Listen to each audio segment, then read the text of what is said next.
दीनदयाल जी का एक छोटा सा व्यवसाय था। अपनी कड़ी मेहनत और लगन से उन्होंने शहर के बीचों बीच एक मकान बनवाया। पहले जब किराए के मकान में रहते थे तब उन्हें और उनके बीवी बच्चों को बहुत तकलीफों का सामना करना पड़ा था। उनकी पत्नी सावित्री देवी एक घरेलू महिला थी। घर के सभी काम अपने हाथों से ही किया करती थी।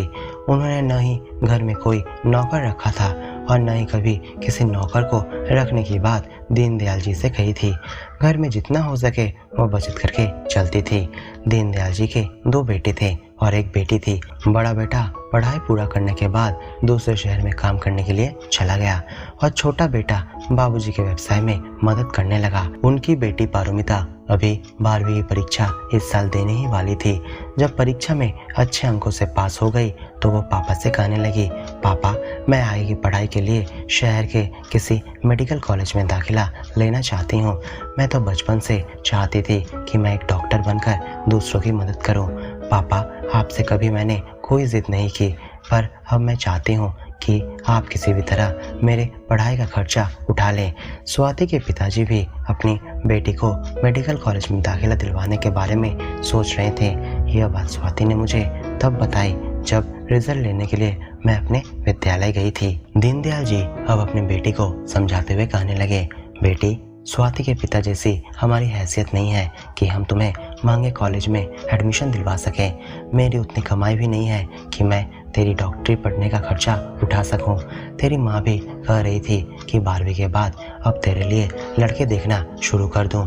दीनदयाल जी अब अपनी बेटी के लिए एक अच्छा घर परिवार की तलाश करने लगे। हर माता पिता की यही ख्वाहिश होती है कि उनकी बेटी अपने से ऊंचा खानदान में जाए। उसी तरह से जब दीनदयाल जी के पास एक बड़े खानदान से रिश्ता आया तो उन्होंने ज्यादा कुछ न सोचते हुए वहां अपनी बेटी का रिश्ता तय कर दिया।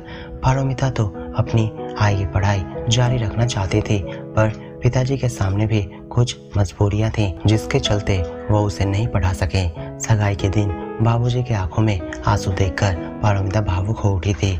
उसे वो दिन याद आया जब उसने बाबूजी को माँ से कहते हुए सुना था, सावित्री मैंने अपने जीवन की जमा पूंजी को बेटी की शादी में लगा दिया है। बस मैं तो अब यही चाहता हूँ कि उसका विवाह अच्छे संपन्न हो जाए। हर एक माता पिता तो यही चाहते हैं कि उनकी बेटी के विवाह में कोई अड़चन न आए, सब कुछ अच्छे से हो जाए, और इसलिए मैंने दूसरों से कर्जा भी लेकर रखा है। शादी के बाद मैं सबको पाई पाई चुका दूंगा। उस दिन पारुमिता ने जो सुना उसके बाद से उसने बाबूजी के निर्णय को स्वीकार लिया। वो तो शादी के लिए मना करने के लिए आई थी, क्योंकि शादी तय हो जाने के बाद पहले पहले तो सब कुछ ठीक था। राहुल के माता पिता ने कोई मांग या लेन देन की बातें नहीं करी थी, पर जब धीरे धीरे दिन गुजरता गया राहुल और उसके माता पिता के असली चेहरे सामने आने लगे। राहुल अब कहने लगा, देखो पारो, तुम जब हमारे यहाँ पर आओगी तब कहीं बाहर आने जाने के लिए तुम्हें ऑटो या रिक्शा लेना होगा, पर इससे हमारी इज्जत को ठेस पहुंचेगी। इसलिए मैं चाहता हूँ कि तुम अपने पिताजी से एक मारुति कार मांग लो ताकि तुम्हें यहाँ वहाँ जाने में कोई तकलीफ ना हो। पारुमिता ने तब कहा था, राहुल बचपन से तो मैं ऑटो रिक्शा से ही यहाँ वहाँ जाती आती रही हूँ। तुम्हारे घर जब मैं पत्नी के रूप में आऊँगी तब ऑटो रिक्शा में जाने आने से मुझे कोई तकलीफ नहीं होगी। पारो, तुम मेरी बात को समझ नहीं रही हो। मेरा कहने का मतलब है कि अगर कार में हम लोग आते जाते रहेंगे तो हमारी स्टेटस ऊंची बनी रहेगी। इसलिए मैं कह रहा था कि तुम्हारे बाबूजी अपनी बेटी के सुख के लिए एक 20 लाख की मारुति नहीं दे सकते। इस गाड़ी को केवल क्या मैं इस्तेमाल करूंगा, इसमें तुम भी तो ट्रेवल करोगी। पारुमिता के लाख समझाने पर भी राहुल उसकी किसी भी बात को सुनना नहीं चाहा।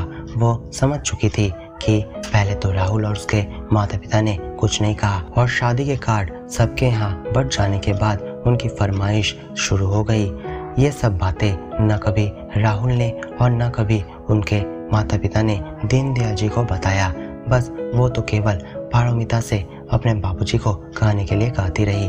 पारुमिता तो मन ही मन सोच रही थी कि इस शादी के लिए वो मना कर देगी, पर बाबूजी के कर्जा लेने की बात सुनते ही उसने इसे अपने मन में ही दबाकर रख लिया। उसकी हिम्मत ही नहीं हुई कि वो अपने माँ बाबूजी के बरसों के अरमानों को तोड़ दे। उसने घर में कुछ ना कहना ही बेहतर समझा और इसलिए वो सबके सामने हंसती खेलती रही और अपने मुंह पर चुप्पी साध ली। राहुल और पारोमिता की शादी बड़े धूमधाम से संपन्न हो गई। पारोमिता जब ससुराल में आई तो उसे पता चला कि राहुल जैसा भोला भाला दिखता है वो ऐसा है नहीं। ससुराल वालों के असली चेहरे अब पारोमिता के सामने आने लगे। राहुल को दहेज में कार लेने का सपना धरा का धरा ही रह गया, जिसके कारण वो अब पारोमिता से बहुत ही गंदे तरीके से पेश आता था। दूसरों के सामने पारोमिता को हर समय नीचा दिखाने में राहुल और उनके परिवार वालों ने कोई कसर न छोड़ा। बाहर से राहुल का परिवार जितना भद्र दिखता था, अंदर से उतना ही अभद्र था। घर में हर काम पारोमिता को ही करने होते थे। नौकर रहते हुए भी पारोमिता का कोई काम वे लोग नहीं करके देते थे, क्योंकि उनसे राहुल और उसके जाहिल माता पिता ने यही हिदायतें देकर रखी थी। अपने मायके वालों से भी बात करने पारोमिता को नहीं दिया जाने लगा। वो जब कभी बाहर निकलती तो किसी पब्लिक टेलीफोन बूथ से अपने माँ को फ़ोन करके उनका हालचाल पूछ लेती, पर उसने कभी ससुराल में हो रहे अत्याचारों के बारे में अपने माँ बाबूजी को नहीं बताया, ताकि वो लोग अपने आप को अपनी बेटी की इस हालत के लिए स्वयं को गुनहगार महसूस न करने लगे। अपने हालत को देखते हुए पारोमिता तकिए में मुंह छिपाकर रोती रहती, पर जब सहन की सीमा पार हो गई तब उसने राहुल और उनके परिवारजनों को एक सबक सिखाना ही उचित समझा। एक दिन जब अलमारी से 10,000 रुपये राहुल को नहीं मिल रहे थे, तब वह चिल्लाते हुए पारोमिता से कहने लगा, तुझ जैसी चोरनी से शादी करके मैंने बहुत बड़ी गलती की है। तूने मेरे रुपये पैसों को हाथ लगाने की हिम्मत भी कैसे की? तेरे बाप ने कभी अच्छे संस्कार दिए भी हैं? चोरनी कहीं की, नीच खानदान की।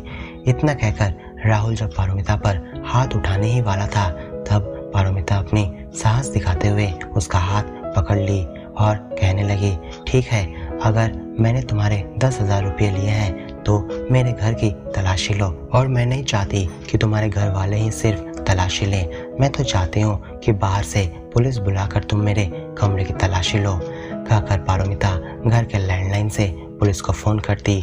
पुलिस जब घर आई तो सब हक्के बक्के रह गए। पैसे तो पारोमिता के कमरे से नहीं बरामद हुए, बल्कि राहुल की मां के कमरे से वो पैसे तलाशी के बाद पाए गए।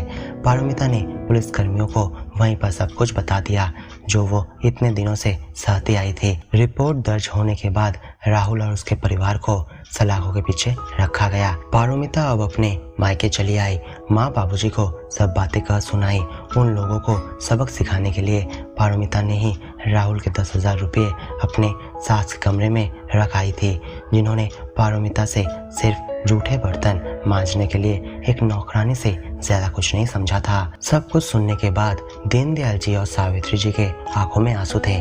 बेटा, तूने उनके बारे में हमें कभी क्यों नहीं कुछ बताया? एक बार तो बताकर देखा होता, मैं तुझे वहाँ से एक ही पल में ले आता। कहकर दीनदयाल जी अपनी बेटी के गले लग गए। ठीक किया बेटी, जो तूने उन लोगों को उचित सबक सिखाया। ऐसे लोगों को सबक सिखाना ज़रूरी हो जाता है।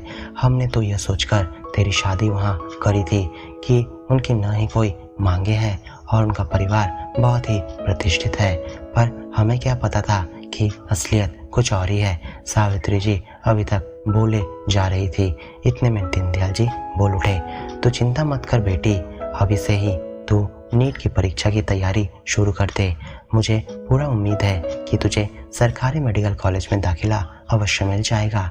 नीट की परीक्षा में अच्छे रैंक आने से पारोमिता को सरकारी कॉलेज में दाखिला मिल गया। बाबूजी ने अब पारोमिता को आत्मनिर्भर बनाने के लिए उसकी आगे पढ़ाई करवाने के लिए तत्पर हो उठे। तो दोस्तों, क्या आपको ये कहानी अच्छी लगी तो इस वीडियो को लाइक और अपने दोस्तों के साथ शेयर जरूर करें, और इसी नई स्टोरी सुनने के लिए हमारे चैनल को सब्सक्राइब करना बिल्कुल ना भूलें। आपको कौन सी प्रकार की कहानी पसंद है हमें कमेंट में लिखकर जरूर बताएं।